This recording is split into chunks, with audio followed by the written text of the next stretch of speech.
Hello everyone, this is उत्तम सिंह और आज हम बात करने जा रहे हैं एक ऐसे एग्जाम के बारे में जो क्लास 9 या क्लास 10 में पढ़ रहे स्टूडेंट्स के लिए बहुत ही ज्यादा इंपॉर्टेंट है। आज हम बात करेंगे एनटीएससी यानी कि नेशनल टैलेंट सर्च एग्जामिनेशन के बारे में। यह एनसीईआरटी द्वारा कंडक्ट की जाने वाला एक ऐसा एग्जाम है जिसे क्वालिफाई करने पर आपको क्लास 11 से लेकर कॉलेज में ग्रेजुएशन पूरी करने तक एवरी मंथ स्कॉलरशिप मिलती है। यह स्कॉलरशिप 1000 पर मंथ से लेकर 2000 पर मंथ तक वेरी करती है। तो आज हम एनटीएससी के एग्जाम पैटर्न, सिलेबस, एलिजिबिलिटी और इंपॉर्टेंट डेट्स के बारे में डिस्कशन करने वाले हैं। Start from eligibility criteria. So you must be studying class 10, your age should be less than 18 years and you should be Indian citizen studying in India और foreign. अगर बात करें एग्जाम पैटर्न की तो एग्जाम दो स्टेज में होता है। स्टेज 1 यानी कि स्टेट लेवल एग्जाम और स्टेज 2 होता है आपका national level exam.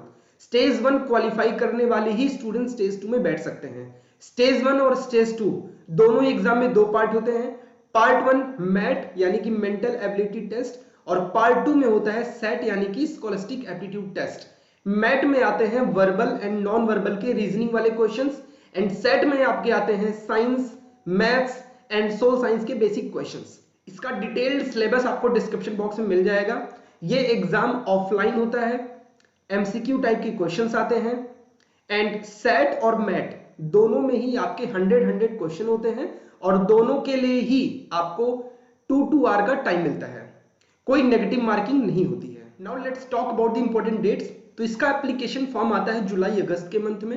Let's say आप क्लास 9th में हो, जब आप क्लास 10th में जाओगे तो जुलाई अगस्त मंथ में आपका फॉर्म रिलीज होता है, राइट। एंड देन स्टेज 1, दो स्टेज होता है, स्टेज 1 स्टेज 2।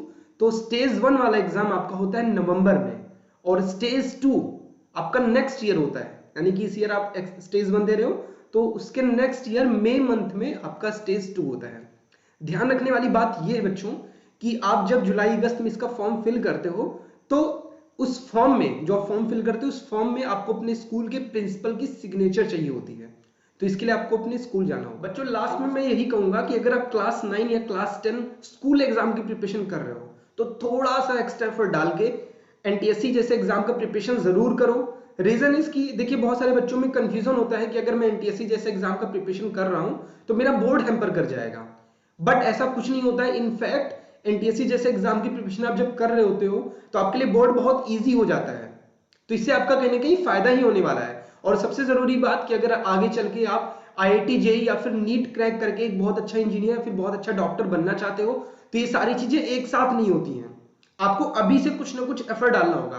तो अभी आप एनटीएससी जैसे एग्जाम का प्रिपरेशन करो एंड देन 11th-12th में जाओगे तो आप आईआईटी जेईई और नीट का प्रिपरेशन करने लग जाओगे। अगर आपको एनटीएससी के टिप्स ट्रिक्स चाहिए हो कि कई सारे क्वेश्चन है जो होते हैं हार्ड होते हैं, आप अरिथमेटिक प्रोग्रेशन वगैरह के क्वेश्चन कर रहे हो, बहुत लंबा मेथड आप स्कूल में देख रहे हो, आपको उसको शॉर्ट में करना है, उसकी ट्रिक्स जाननी है, तो आप इस चैनल को सब्सक्राइब कर सकते हो। यहाँ पे मैं बराबर टिप्स और ट्रिक्स डालते रहूंगा और इसमें मैं एक फैमिली की तरह कनेक्टेड रहेंगे। तो आप अपने फ्रेंड के साथ भी शेयर कर सकते हो। यहाँ पे हम कुछ ऐसी लाइव क्विजेस भी होस्ट करेंगे जिनसे लेट्स से आपका एनटीएससी में एमसीक्यू बेस्ड क्वेश्चंस आते हैं, तो यहाँ पे हम ऐसे ही कुछ क्विजेस भी होस्ट कर रहे होते हैं जो क्वेश्चंस बेसिकली एनटीएससी के लिए बहुत ज्यादा इंपॉर्टेंट होता है। और अगर आप उस क्विज में एक विनर बनोगे, एक अच्छी रैंक होल्ड करोगे तो आपको हमारी तरफ से प्राइजेस भी मिलती हैं। तो आप चैनल को जरूर सब्सक्राइब करिए और बेल आइकन को दबाइए ताकि कोई भी मैं वीडियो डालता हूं तो आपको नोटिफिकेशन मिलता रहे। Love you all, bye bye.